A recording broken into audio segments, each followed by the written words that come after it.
চৰাইদেউ জিলা চাৰিসীমালৈ বিতৰ্ক মাহমৰা সমষ্টিৰ দুটা পঞ্চায়তক বাদ দিয়াৰ ব্লু প্ৰিণ্ট ৰচনাক লৈ সৰ্বতে প্ৰতিক্ৰিয়া ভোট বৰ্জন আৰু অহংকাৰ। চৰাইদেউ জিলাত চৰাইদেউ মৈদাম অন্তৰ্ভুক্তিক লৈ বিগত সময়ত অব্যাহত থকা চাৰিসীমা কেন্দ্ৰিক সমস্যা সমাধানৰ বাবে শেহতীয়াকৈ অসমৰ মুখ্যমন্ত্ৰীগৰাকীৰ হস্তক্ষেপত চৰাইদেউ জিলা প্ৰশাসনে গোপনে প্ৰস্তুত কৰা চাৰিসীমাৰ মেপখনক লৈ মাহমৰা সমষ্টিৰ দুখন গাঁও পঞ্চায়তৰ জনসাধাৰণৰ মাজত ব্যাপক ক্ষোভৰ উদগীৰণ হৈছে।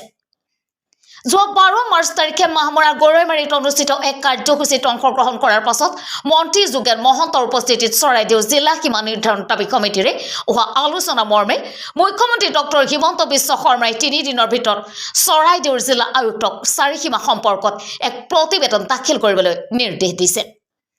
কিন্তু বিশেষ সূত্ৰে জানিব পৰা মতে উপায়ুক্তৰ প্ৰতিবেদনত চৰাইদেউ জিলাৰ মাহমৰা সমষ্টিৰ অন্তৰ্গত হলফুকন আৰু চৰাইদেউ গাঁও পঞ্চায়তৰ 4খন ৰাজহ গাঁও নাজিৰা মহকুমাত অন্তৰ্ভুক্ত কৰাৰ বিপৰীতে নাজিৰা মহকুমাৰ লেঙিবৰ আৰু চুকাফাক গাঁও পঞ্চায়তক সামৰি চৰাইদেউ মৈদাম ক্ষেত্ৰক চৰাইদেউ জিলাত অন্তৰ্ভুক্ত কৰাৰ ব্লু প্ৰিণ্ট ৰচনা কৰি ইতিমধ্যে কেবিনেটৰ অনুমোদনলৈ প্ৰেৰণ কৰিছে। ইফালে চৰাইদেউ জিলাৰ প্ৰস্তাৱিত মেপখন ৰাজহুৱা হৈ পৰাৰ লগে লগে হলফুকন পঞ্চায়ত আৰু চৰাইদেউ পঞ্চায়তৰ জনসাধাৰণৰ মাজত ব্যাপক প্ৰতিক্ৰিয়া সৃষ্টি হোৱাই নহয়, হলফুকন আৰু চৰাইদেউ গাঁও পঞ্চায়তৰ কাৰ্যালয়ৰ সন্মুখত বিভিন্নজনে চৰকাৰৰ এনে প্ৰস্তাৱক গৰিহণা দিয়াৰ লগতে মুখ্যমন্ত্ৰীগৰাকীক এনে সিদ্ধান্ত গ্ৰহণ নকৰিবলৈ ৰাজহুৱাকৈ দাবী জনাইছে। যোৰহাট লোকসভা নিৰ্বাচনত ভোট বৰ্জনৰ হুংকাৰ প্ৰদান ভাৰতীয় জনতা পাৰ্টীৰ নেতৃত্বৰ লগতে স্থানীয় ৰাইজৰ। নাজিৰাৰ পৰা দিলীপ হাজৰিকাৰ ৰিপৰ্ট, অসম ৰিপৰ্ট। যিটো ন্যায় চক্ৰান্ত কৰিছে এই সন্দৰ্ভত আমি এতিয়া এই চৰাইদেউ গাঁও পঞ্চায়তৰ চাৰিমুঠীয়া বাকী হৈয়ে থাকিব মেলিব বিচাৰোঁ। যিহেতু নেকি আমি এতিয়া এই ব্লকৰ পৰা 30-35 কিলোমিটাৰ যোৱাটো সম্ভৱ নহয়, সেয়েহে মই ইয়াক পঞ্চায়ত লৈছে হলফুকন পঞ্চায়ত আৰু চৰাইদেউ গাঁও পঞ্চায়ত, এই দুইটা পঞ্চায়ত নাজিৰাত অন্তৰ্ভুক্ত, নাজিৰা মহকুমা বা নাজিৰা সমষ্টিত অন্তৰ্ভুক্ত কৰাৰ চক্ৰান্ত চলিছে। আপুনি কি ক'ব, আপোনালোকৰ অসুবিধা কেনেধৰণৰ হ'ব পাৰে? ধৰি লওক তেওঁলোকে কি ধৰণৰ কৰিছে নাজানো। আমাৰতো ইয়াত ধৰি লওক আমি গাঁওবাসী হিচাপত তো দূৰ হ'লে নানা বিষয়তে আমাৰ অসুবিধা সমস্যাৰ সন্মুখীন হ'ব। আমাৰ এতিয়া ধৰি লওক আজি চৰকাৰী যি বিভিন্ন আঁচনিৰ বিষয়ৰ পৰা সকলোবোৰ ব্লকলৈকে আহে, এই প্ৰতিটো বিষয়ত বিচাৰি যাবলৈ হ'লে আমাৰ ইয়াৰ পৰা সেই চেপাকনি ব্লকলৈ যোৱাটো সম্ভৱ নহয়। যিহেতু আমাৰ চৰাইদেউ পঞ্চায়ত এইটো আমাৰ পুৰণিকলীয়া এইটো হেৰিয়াত নামি চৰাইদেউ পঞ্চায়ত বুলি ক'লে সকলোৱে প্ৰতীতমান সেইটো কাৰণে আমি ইয়াত সকলোকে মই ইয়াত অৱগত কৰিছোঁ আৰু অনুৰোধ কৰিছোঁ যে আমাৰ এই চৰাইদেউ পঞ্চায়তখন আৰু হলফুকন পঞ্চায়তটো যাতে অন্য ব্লকলৈ নিনিব আৰু আমাৰ ইয়াতে সদায় থাকিবলৈ বুলিয়ে মই বিনম্ৰভাৱে অনুৰোধ জনাইছোঁ। আমি কেতিয়াও মাহমৰা সমষ্টিৰ পৰা নাজিৰা সমষ্টিলৈ আমি কেতিয়াও যাব নিবিচাৰোঁ। যিহেতু আমি চৰাইদেউ গাঁও পঞ্চায়তৰ অন্তৰ্গত আমি নিবাসী আৰু আমাৰ চৰাইদেউ গাঁও পঞ্চায়তত যিহেতু আমাৰ লাকুৱা উন্নয়ন খণ্ড আছে, আমি লাকুৱা উন্নয়ন খণ্ডত কাম নকৰি আমি চেপাকনি ব্লকত কাম কৰিবলৈ আমি যেন যাব পাৰিম। গতিকেলৈ আমি কেতিয়াও নাযাওঁ। আমি লাগিলে অনাগত দিনত যি লোকসভা ইলেকশ্যন আহিছে আমি দুইটা পঞ্চায়তে যিমান আমি ধৰি লওক গণতান্ত্ৰিক হিচাপে আমাৰ ভোটাৰ অধিকাৰ আছে, আমি ভোট বৰ্জন কৰিমেই। আমি এইটোৱে অনুৰোধ কৰিছোঁ, মুখ্যমন্ত্ৰী মহোদয়লৈ অনুৰোধ কৰিছোঁ যাতে এই কথাটো তেখেতে অকণমান গুৰুত্ব সহকাৰে লয়। সেইদিনাখন যি সভাত এটা বেচৰকাৰী সংস্থা আছিলে আৰু মুখ্যমন্ত্ৰীৰ লগতে ৰাজহ মন্ত্ৰী আৰু সাংসদ বিধায়কো আছিলে, কিন্তু তেওঁলোকে এই ক্ষেত্ৰত কিন্তু মৌনতা অৱলম্বনহে কৰা দেখিবলৈ পোৱা গৈছে। কি ক'ব আপুনি? আমি তেওঁলোককো ইয়াৰ পৰাই অনুৰোধ জনাইছোঁ, যিহেতু হলফুকন পঞ্চায়ত আৰু চৰাইদেউ গাঁও পঞ্চায়ত আমাক যাতে মাহমৰা সমষ্টিতে অন্তৰ্ভুক্ত কৰি ৰাখে। আমি আগতেও আছিলোঁ, এতিয়াও যাতে তেওঁলোকে আমাক এই কথাটো গুৰুত্ব দিয়ে তাৰে অনুৰোধ জনাইছোঁ। এই ক্ষেত্ৰত আপোনাৰ কিবা আন্দোলন বা কিবা প্ৰতিবাদী কাৰ্যসূচী হাতত ল'ব নেকি? আন্দোলন বেলেগভাগে নহয় আৰু তেখেতলোকে যদি আমাক এইটো ওপৰত কোনো গুৰুত্ব নিদিয়ে তেতিয়া আমি ভোট বৰ্জনৰ প্ৰতিবাদী কাৰ্যসূচী আমি আন্দোলন কৰিম, সেইটোতো ঠিক।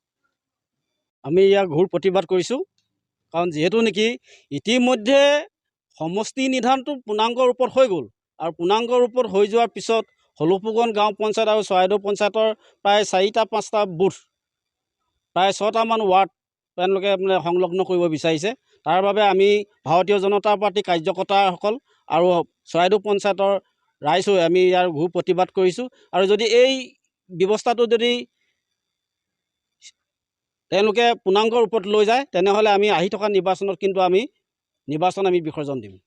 আমি ইয়াৰ আমাৰ যিসকল প্ৰতিনিধি আছে প্ৰতিনিধিসকলক আমি অনুৰোধ জনাম তেখেতলোকে যাতে এই ব্যৱস্থাটো নকৰে, নহ'লে কিন্তু আমি এটা দীঘলীয়া কাৰ্যসূচী আমি আন্দোলন কৰিবলৈ বাধ্য হ'ম। লগতে আমি উচ্চতম ন্যায়ালয়ৰ ওচৰত আমি কাষ চাপিম। তেখেতেতো আমি এই জিলাৰ উপায়ুক্তৰ ওচৰলৈ আমি যোৱা হৈছিল, কিন্তু তেখেতে কৈছে যে আমাৰ ওপৰৰ পৰা যেনেকৈ নিৰ্দেশ দিছে আৰু সেই নিৰ্দেশমতে আমি কাম কাজবিলাক ইতিমধ্যে আমি আৰম্ভ কৰিছোঁ বুলি তেখেতে আমাক অৱগত কৰিছে। গতিকে আমি অসমৰ মুখ্যমন্ত্ৰীক অনুৰোধ জনাম যে এই ব্যৱস্থাটো সদ্যহতে স্থবিৰ কৰি ৰাখিব লাগে, যিহেতু নেকি ভাৰতবৰ্ষৰ ভিত্তিত 26-28ত সমষ্টি পুনৰ নিৰ্ধাৰণৰ ব্যৱস্থা আহি আছে।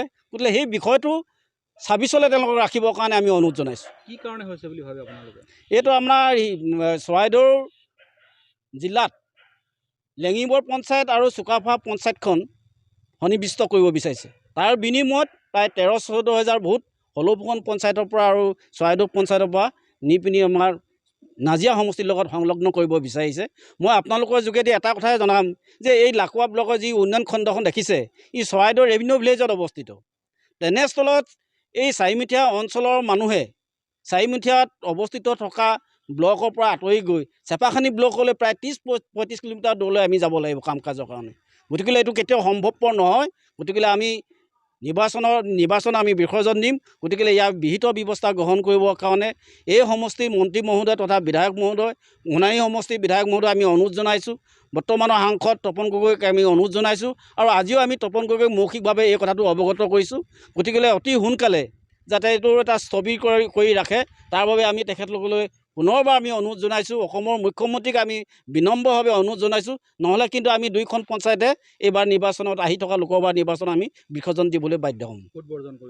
ভোট বৰ্জন কৰিম। সঁচাকৈয়ে আমি কালি এইটো খবৰ পাই পিনে আমি সকলোৱে আমি দুখিত যে আমি আগন্তুক মানে যিটো আমি কাম আমাৰ কাৰণে মানে অসুবিধা হ'ব সেইটো আমি অনুভৱ কৰিছোঁ। আমাৰ দেউতা হওক বা আমাৰ আগতে যিমানবিলাক মানুহ আমাৰ স্থানীয় মানুহবিলাকে যিটো সুবিধা হৈ মানে আমাৰ এতিয়া পঞ্চায়তে হওক ব্লকে হওক যিখিনি কাম আমি আমাৰ ওচৰতে পাই পিনে আমি মানে অসুবিধাটো দূৰলৈ যাবলৈ অসুবিধা ল'ব নিবিচাৰোঁ। আৰু সেইটো হোৱাৰ কাৰণে আমি আজি সকলোৱে সমবেত হৈ পিনে আমি এইটো মানে এটা প্ৰতিবাদী সূচক মানে আমি আলোচনা কৰি এটা অনুৰোধ জনাব বিচাৰিছোঁ যে আমি য'ত আগতে আছিলোঁ তাতে থাকিম আৰু আমাক বেলেগলৈ স্থানান্তৰ কৰিলেও আমি স্থানান্তৰ নহওঁ। বাকী মানে যি পৰিস্থিতি আহিলেও আমি এইটো মানে আমি যাবলৈ আমি বাধ্য কৰাব নোৱাৰে আমাক। যিহেতু নেকি চৰকাৰী মতে যদি ইতিমধ্যে নথি পত্ৰ সাজু কৰি ৰাখিছে উপায়ুক্ত বা চৰকাৰীভাৱে, এই ক্ষেত্ৰত আপোনালোকে কিবা প্ৰতিবাদী কাৰ্যসূচী বা অন্য ধৰণৰ কিবা কাৰ্যসূচী ল'ব নেকি? আমি নিৰ্বাচনী পৰ্যন্ত কৰিব লাগিব। আমাৰ অসুবিধাটো সেইটোতে আহিছে ন। আমি ভোট দি মেলি আমি যিবিলাক প্ৰতিনিধি আমি আগবঢ়াইছোঁ আমাৰ সুবিধাৰ কাৰণে। আমি এতিয়া যিটো আমাৰ মানে যদি অহা যোৱা বা নিজৰ কৰ্ম যিখিনি আমি মানে আজিকালি পঞ্চায়ত ব্লকৰ মানে হেৰিয়াত নগ'লে আমাৰ যিখিনি প্ৰয়োজনীয় কাম আমাৰ নগ'লেই নহয়। আমি যিখিনি কাম আমি হঠাতে আমাৰ ওচৰতে পাওঁ সেইখিনি আমি যিখিনি মানে আমি পাওঁ সেইখিনি আমি বেলেগলৈ যাবলৈ আমি চবেই এইটো মানে গ্ৰহণযোগ্য নহ'ব। মোৰ নালাগে আমি গোটেই দুইখন পঞ্চায়তে অসুবিধা পাব, সকলোৱে অসুবিধা হ'ব। গতিকেলৈ আমি সেই অসুবিধাটো যাতে নহওক আৰু নহ'বলৈ আমি প্ৰতিবাদ কৰিম। আমি লাগিলে ইলেকশ্যনৰ বা ভোট দিয়াই বৰ্জন কৰি দিওঁ। আমি সেইটো কেতিয়াও হোৱাটো মানে নিবিচাৰোঁ। মুখ্যমন্ত্ৰীলৈ অনুৰোধ জনাইছোঁ যে আমাক যিখিনি মানে আমাৰ অসুবিধা সেইখিনি কমচে কম আমাক আলোচনা কৰি সেইটো সিদ্ধান্ত ল'ব লাগিছিলে। আমাক আলোচনা নকৰাকৈ বা আমাৰ স্থানীয় আমাৰ লগত নহ'লেও আমাৰ যিবিলাক জ্যেষ্ঠ গণ্যমান্য ব্যক্তিৰ লগত আলোচনা নকৰাকৈ এইটো সিদ্ধান্ত লোৱাৰ কাৰণে আমি অত্যন্ত দুখী। আমাক জনাব লাগিছিল। গতিকেলৈ অনুৰোধ জনাইছোঁ মুখ্যমন্ত্ৰীক আমি কাটৰ অনুৰোধ জনাইছোঁ আমাক যাতে এইখিনি অসুবিধা আমাক ভৱিষ্যতে নহয়, সেইটোকে যাতে মানে আমাৰ যিটো আগতে যেনেকৈ ধৰণৰ আমাৰ অফিচ কাৰ্যালয় যিবিলাক পঞ্চায়ত ব্লক আছিলে ন সেই জেগাতে আমাক যাতে কামখিনি কৰিবলৈ সুবিধা হয়। সেইটো সম্ভৱেই নহয়। গতিকেলৈ আমি সমবেত হৈছোঁ। সেইটো আমি গ্ৰহণযোগ্য নহয় কাৰণে আজি সমবেত হৈছোঁ।